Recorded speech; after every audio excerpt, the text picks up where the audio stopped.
PhD, Ilana Gozes from Tel-Aviv University, and I studied at Tel-Aviv University, so I know Ilana's work. So good afternoon, everybody. I hope I'm not waking you up from your afternoon sleep.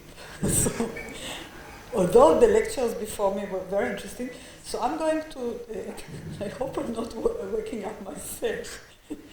So actually, I worked on VIP. Since you said VIP, I worked on VIP, vasoactive intestinal peptide, but I said to everybody, very important protein, many years. And actually, VIP regulates the protein I'm going to tell you about today, ADNP, that we actually heard about it also before.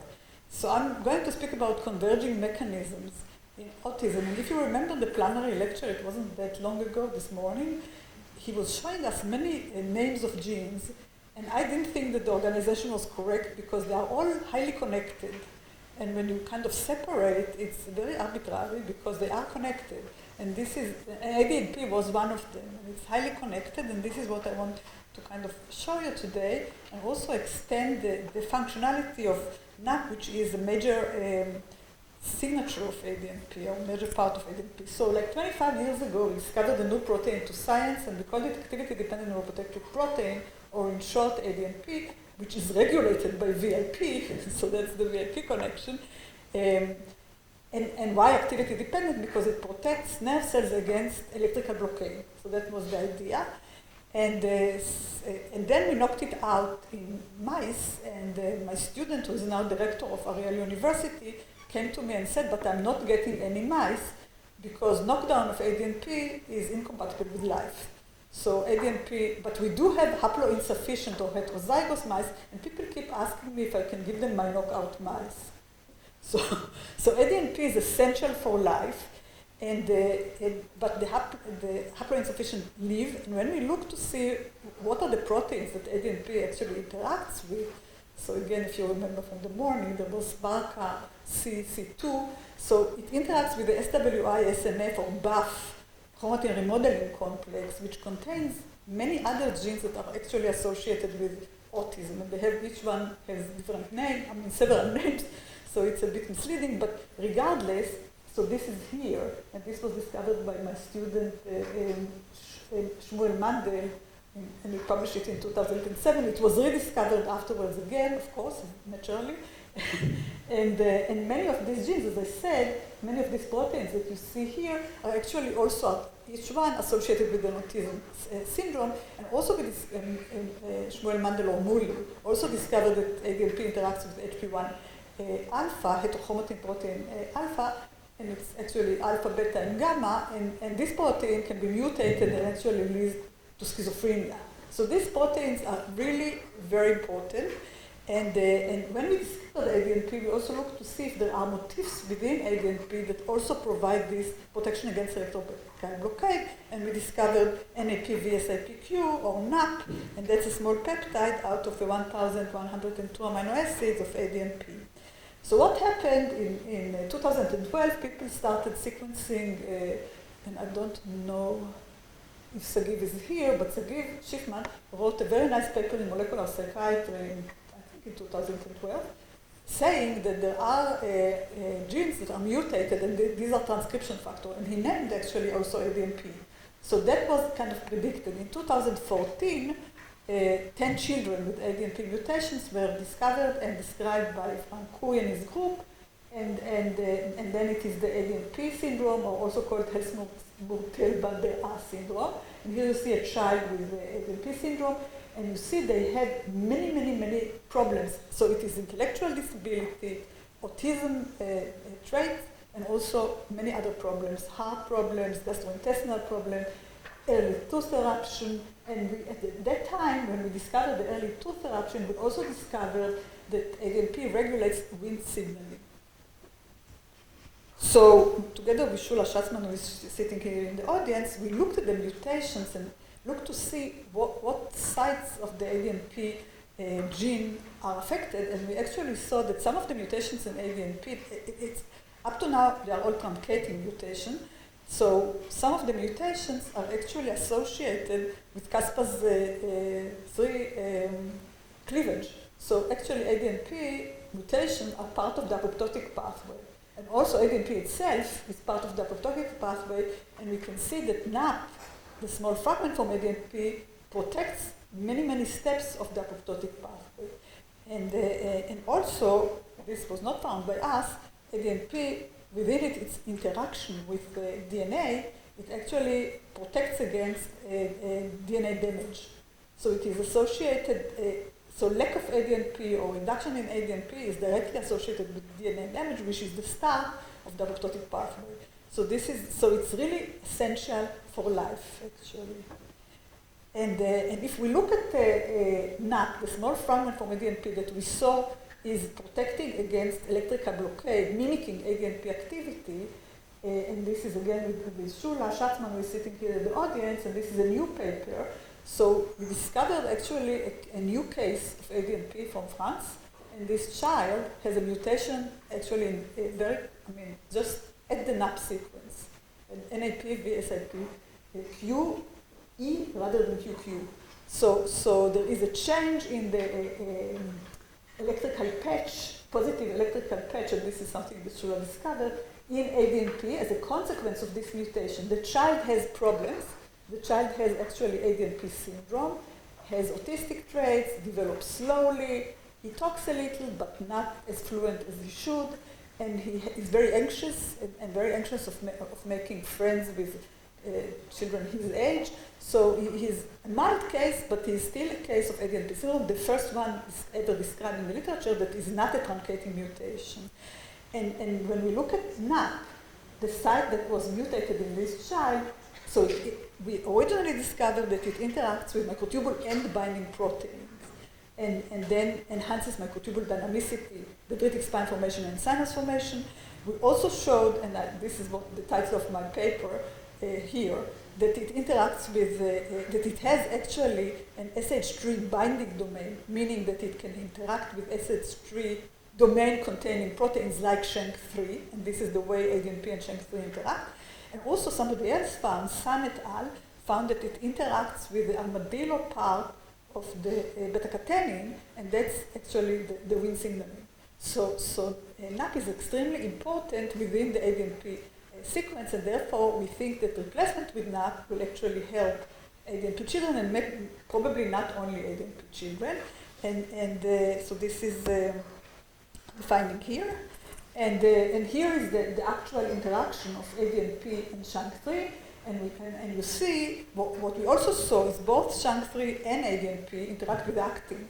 So they interact directly, and they both interact with actin. And as you know, actin is essential for synapse formation, and NAP mediates this interaction between ADNP and SHANK3. And if there is a mutation in ADNP, in SHANK3 in this case, then NAP will repair the ADNP, the SHANK3 and ADNP interaction with actin, which you see here. I also wanted to say, I said at the beginning that NAP is associated, ADNP is associated with chromatin remodeling, and it's also a transcription factor, and it regulates like 500 genes during embryonic development and thousands of genes postnatally. And what Maram was showing in the poster today here is that NAP can actually enter the nucleus and then also regulate some of the genes that are defected when you have a reduced ADNP or when you have ADNP mutation. So this is also something important. And we saw some dendritic spine. In the case of ADNP reduction or mutation, you actually have reduced dendritic spine, and this is what we see in our animal model. And when we treat with NAP, we actually bring it back. And here you saw this picture already. This is a Cell paper from 2022, not ours. And you see here that ADNP is a leader amongst the autism-associated genes. And here you see the mechanism with the microtubule end-binding protein, and NAP enhances ADNP association with microtubule end-binding protein, thereby enhancing microtubule dynamicity and dendritic spines formation. And this is in association with the previous slide. And here you see the actual binding to microtubule end-binding protein. And what happens is NAP has a SIP motif. And this SIP motif binds to the microtubule end-binding protein and enlists other proteins that contain an SIP motif, like ADNP. So if there is a paucity in ADNP, it actually replaces and enhances this paucity, this reduction in ADNP. And other proteins with the same, and there are other proteins associated with autism with the same motif. And here you see what happens if you have mutations in ADNP, you have shorter microtubules and less dynamicity, and when you treat with NAP, you actually get it back. And this is in an in vitro model. And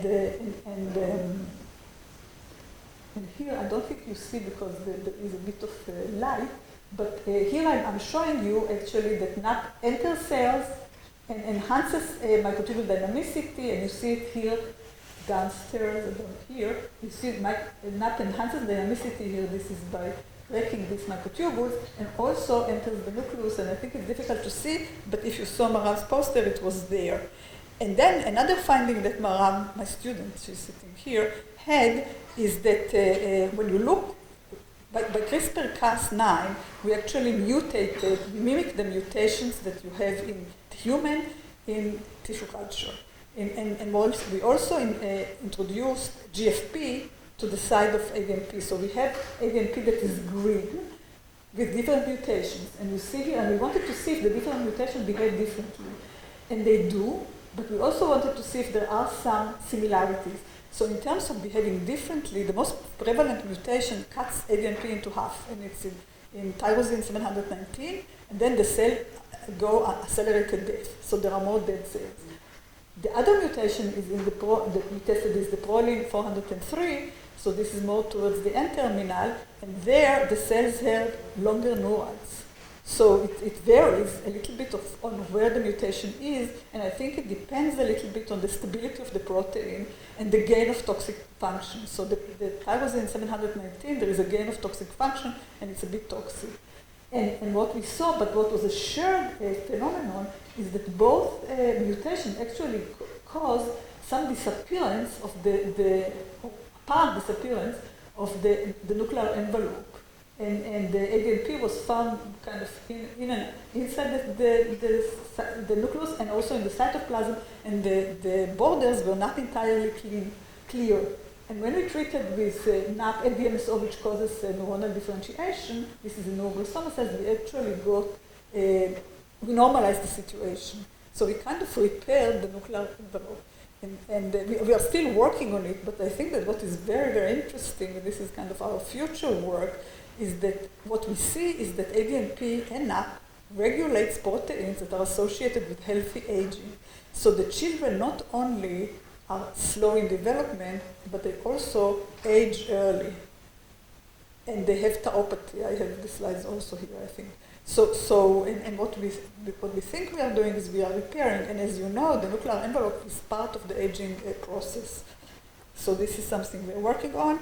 And this is, again, comparing the different mutations and showing that we enlist tau to the microtubule. So microtubule and binding protein are also associated with tau enlisting to the microtubule. So if you have an ADNP mutation, tau is much less is bound to the microtubules. If you treat with NAP, you increase tau binding to the microtubule. And it depends on the seq motif, because if we use a skip, it does the work, but it also depends on the rest of the NAP-VSIP sequence, which is the sequence that actually associated with the SH3 domain, because with NAP we see the best protection, the best enhancements of tau association with microtubules. And this is a brain of a child, a postmortem brain of a child that died when he was 7 years old, and this is an ADNP child, and we see here tau deposits like in Alzheimer's disease.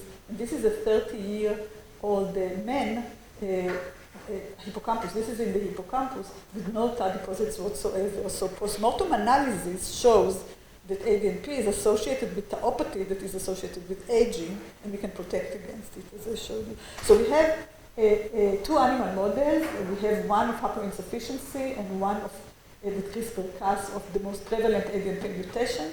This we have shown 3 years ago, not 3 years ago, last year here in the meeting, and actually my student won the first prize. He's now a PhD. So thank you. And thank you, Chava. And here, so Gidi Carmon, what we showed is that the mice at 2 months of age had tauopathy, And when we treat them with NAP, we actually clean the tauopathy. And these parallels also, this is in the visual cortex. And these parallels also impaired visual evoked potential, which is corrected completely corrected after like 2 or 4 days treatment with NAP. So you see it here, you see the difference, and you see the correction. And we also looked at the blood. You heard David Gurevich, he left, and I will remember this. So we looked also at the blood to see what genes are, at the spleens actually, what genes are regulated. And a major gene that is regulated by ADNP is FOXO3, which is a major gene associated with healthy aging, interacting with SIRT1, and SIRT1 is also associated with the ADNP and co-regulated together. And also, ACT1 is kind of a major protein regulated also by ADNP, and all, I should say all these are corrected by NAP treatment, and also are regulated by different mutations in the human. And mTOR, by the way, that was shown also here, is also regulated by ADNP. So in terms of the phenotype, a little bit about the phenotype of the mice, and this is the tyrosine mice that were shown here, as I said, last year. They are slow in development, so we are measuring developmental milestones like we measured this morning in children, and we are seeing slow development. We are also measuring gait, and the gait, so this is motor movement, and we measure it by catwalk, and it's impaired, and it's more impaired actually in females, and we can correct it by NAP treatment. And here, if we look at our other model, the second model, the haploinsufficient model, we see similar impairment, but not as much impairment in the motor behavior, although there are also here, and corrected by NAP treatment. And this is just to show you that the motor, and this is the gait, is also associated with dramatic changes in gene expression, and very different between males and females. We see a lot of sexual dichotomy in both our models. And this is to speak about Chava's talk and vocalization in the mice. So we did the same what Chava did, and what Gidi did here is actually, so we measured syntax. And so the mice, the female mice, they talk much more, significantly more than the males. And then, if they have a tyrosine mutation in ADNP, so translated in tyrosine 718 in the mouse, they speak much less when you separate them from their moms, from their dames. And then when we treat them with NAP, they regain their talkativity. And in the NDNP haploinsufficient mice, we also saw motor effects on mostly on males. And we also looked at odor discrimination, and we saw that it was deficient here in the females, and also in social memory, which was deficient in both sexes, and corrected by NAP treatment. And this is the story with, again, with the Shank 3, that was my title.